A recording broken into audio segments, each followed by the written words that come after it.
చూస్తున్నారు కదా, రేవంత్ రెడ్డి పరిపాలన విధానం మీకు ఏ విధంగా బాగుందండి. అంటే ఎక్కడ బాగుంది, ఏ అంశం పైన నచ్చింది? అంటే గ్రామ లెవెల్లో కానీ తర్వాత పట్టణ లెవెల్లో కానీ తర్వాత ఈ హైడ్రా ఒకటి చాలా చాలా బాగుంది. హైదరాబాద్ లో చాలా మంది సామాన్యుల ఇల్లు కూల్చేస్తున్నారు పేదవాళ్ళకి. పేదవారి అనేది కదా ఆడ. ఎందుకంటే హైదరాబాద్ అది కూల్చోకపోతే సిటీ మొత్తం కూలిపోయేటట్టు ఉంది. వాటర్ పోకుండా ఎక్కడెక్కడ నీళ్లు ఉండి ఇళ్ళే కూలిపోయే పరిస్థితి ఉంది. పేదవాళ్ళకి తర్వాత ఇల్లు కట్టవచ్చు, అది వేరు ముఖ్యంగా అట్లా. సో ఇప్పుడు ఫ్రీ స్కీమ్స్ అనేవి కరెక్టే అంటారా? ఫ్రీ స్కీమ్స్ పెట్టడం ఏమండి, ఫ్రీ స్కీమ్స్ పెట్టడం కరెక్టే అంటారా రాష్ట్రంలో? కరెక్టే. ఎందుకని? అడ్మినిస్ట్రేషన్ మంచుకున్నప్పుడు ఏదైనా పెట్టచ్చు అండి అట్లా. అంటే ఫ్రీ స్కీమ్స్ పెట్టడం వల్ల అన్ని రేట్లు పెరిగిపోతున్నాయి. ప్రతి ఇండియాలో అదే ఉంది. ఇండియాలో అదే ఉంది. బడ్జెట్ లో ప్రాబ్లమ్స్ వస్తున్నాయి.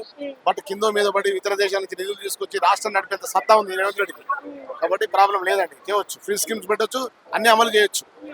ఫ్రీ స్కీమ్స్ లో చూసుకున్నట్టయితే మనకి రేట్లు అనేవి పెరిగిపోతున్నాయి కదా. ఏదైతే మనం గ్రోసరీస్ ఉంటాయో, పప్పు ఉప్పు నూనె ఇవన్నీ బియ్యంతో సహా అన్ని రేట్లు పెరుగుతున్నాయి కదా. మరి సామాన్యులు బతికే అవకాశం ఉందంటారా ఆ విధంగా రేట్లు పెరుగుకుంటూ? ఎకనామికల్ ప్లానింగ్ అది. అడ్మినిస్ట్రేషన్ లో ఎకనామిక్ ప్లానింగ్ తోని ఆర్థిక వ్యవస్థను మనం పటిష్టం చేసేందుకు మినిస్టర్ దాన్ని ఆలోచించి చేయాల్సిన అవసరం ఉంది.